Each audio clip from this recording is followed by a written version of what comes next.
Personally met with 5 different counselors, CPS investigators. I spoke with the CSC investigator, and I have a report written up from the SANE nurse. I did offer for him just to let me know what events he wanted to go to. I don't feel comfortable just going to events and having him be there without me knowing. I would rather just not go. This matter is before the court on the plaintiff's motion for reintegration of the child and remove parenting time conditions. Mr. McMaster, you can proceed. 13 months ago, there was a no contact ordered between, at the time, 5-year-old Jacob Vandermeer and Kelsey, 4 years old at the time. I've personally met with 5 different counselors, CPS investigators.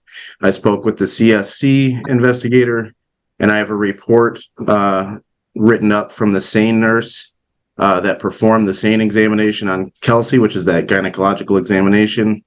No one has found that Kelsey was in fact assaulted, period, let alone by Jacob Vandermeer.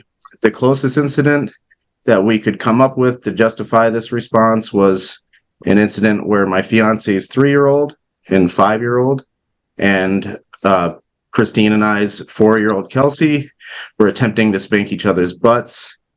Several counselors have stated the reunification process should begin as soon as possible for the psychological well-being of the minor children.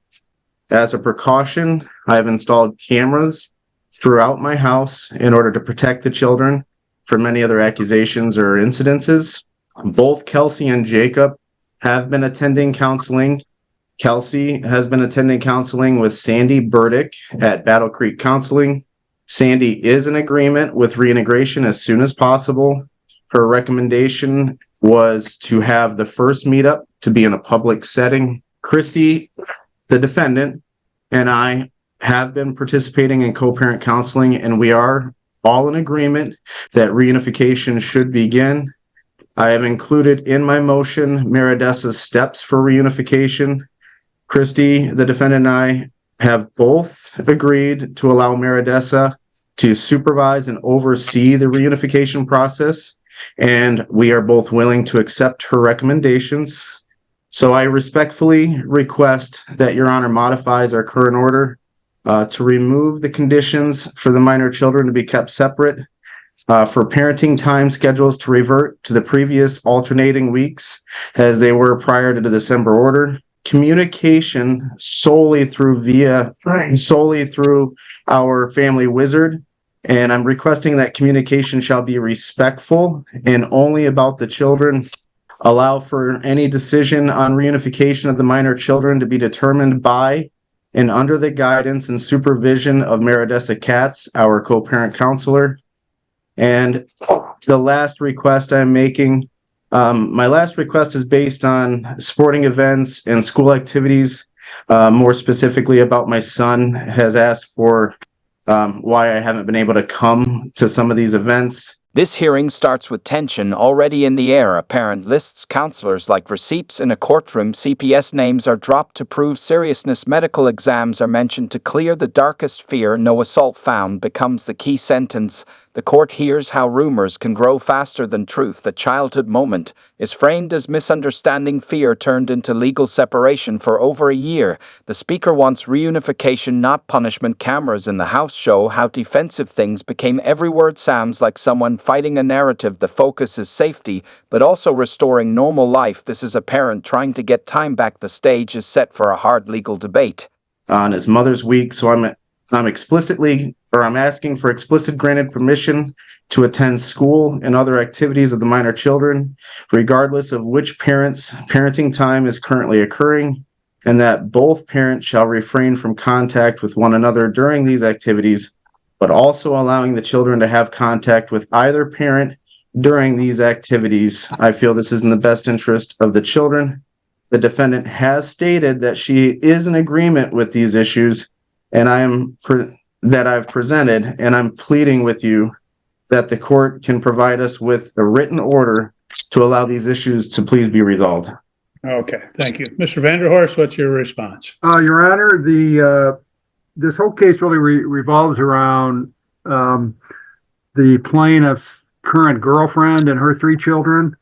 The parties do share 2 children together. the two children, Colton and Kelsey, 7 and 5. They're sharing joint custody, joint physical custody with them. The whole problem has been the girlfriend and the 3 other children. This case has a lot of history. Obviously, the court's well aware of that. I think it's premature now to start changing all kinds of things. I think they've made progress. There's 2 or 3, maybe 4 different counselors involved with these children, Your Honor, at the present time. I believe all of the counselors should talk to one another if they haven't. I know Dr. Meredessa Katz is the main point person, so to speak, on this case that is working towards a reunification and does have some thoughts and some recommendations on that. But quite frankly, my client and I haven't had a chance to go through them at this time. This isn't my case, so but I would say that we work towards those goals, Your Honor, but we're not there yet. And I think there's some things about supervised parenting time when the girlfriend and her kids do spend time over there with the other 2 children between the parties. There's still a lot of loose ends, Your Honor, that need to be fleshed out. I think we can get there, but we're not there yet. So Okay. maybe we scheduled it for an evidentiary hearing down the road if we need it, just as a safe net, Your Honor. Okay. Do you have any problem with, again, providing that, again, the plaintiff would be able to attend school activities?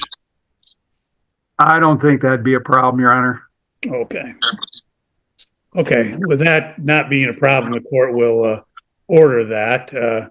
And the court will also order that the therapy, as suggested by Meredessa Katz, would continue in this particular matter.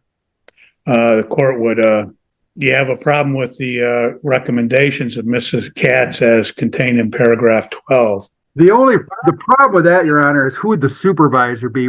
I need some time, or Mr. Todd is going to need some time with our client to flesh what that means. And I think Now the requests start stacking one after another. Remove conditions, change schedules, restore balance. The speaker sounds organized, prepared, and persistent. Co-parenting counseling is used as proof of effort. Professional guidance is treated like a shield. School events become emotional pressure points. A child asking questions shifts the tone instantly. Then the opposition steps in, more cautious than convinced. They acknowledge progress but warn about rushing. Too many counselors, too many moving parts. Supervision becomes the central concern. No one wants to say no. Outright delay is framed as protection, not resistance. The courtroom feels split between now and later. I think we might be able to get there, but right now, Your Honor, it's premature. May I speak? Yep, go ahead, sir. In that paragraph, it clearly defines the third party as Meredessa Katz to supervise the process. Okay. You have a problem with Ms. Katz supervising? I think it would be hard to get her available as often as we would need it to get this going faster. I think she's really busy. So, I mean, I'm okay with it. I just I feel like some of it, us being pushed back, is because we've waited so long for her to kind of step in and take over because she said she wanted to. So I don't know if we should rely on her to be the supervisor to get things. Well, I'm okay with it. I just don't know if she will be available to do what this. we could do is state that it would be, again, that Ms. Katz would be the one to supervise, or any other third party as the parties may agree. So that way it gives you the option for the two of you to agree to some other third party. So. And I'm sorry, Your Honor. Can I just say one thing? I'm so sorry. I did offer for him just to let me know what events he wanted to go to. I don't feel comfortable just going to events and having him be there without me knowing. I would rather just not go. Well, okay. I understand, but unfortunately, when you have parents and kids have events, parents can go to those events. It's a public situation or a public forum. And so the court. Can he just let me know he's going so that I'm not going to require they to let you know. If he's there and you wish to leave, you can always do that. He has a right to go to any public activities or things of that particular nature. So what I'll do is I will order again, that the parties would again follow the recommendation of Ms. Katz as contained in paragraph 12. of the motion, and that she would supervise unless the parties can, come to an agreement as another party. Mr. McMaster, you have to understand, if you can't come to an agreement, you're going to be stuck with her schedule, which is very difficult to get into. So I guess that's your choice. And Yes, but sorry. and that the therapy would continue, et cetera. Okay? What Very good, else? Your Honor. Anything else, sir? Mr. McMaster? Oh, I was just saying that Meredessa Katz has explicitly stated that she has interest in overseeing this and That's seeing it fine. through. I'm just saying that if the two of you can agree to someone else, that's fine too. So Okay. it's up to you. And so what happens, sir, you're going to have to prepare an order from this hearing because you're the moving party. Okay. And you'll have to submit that to Mr. Todd for his approval or submit it under a 7-day notice of entry. Okay? Okay, sounds good. Okay.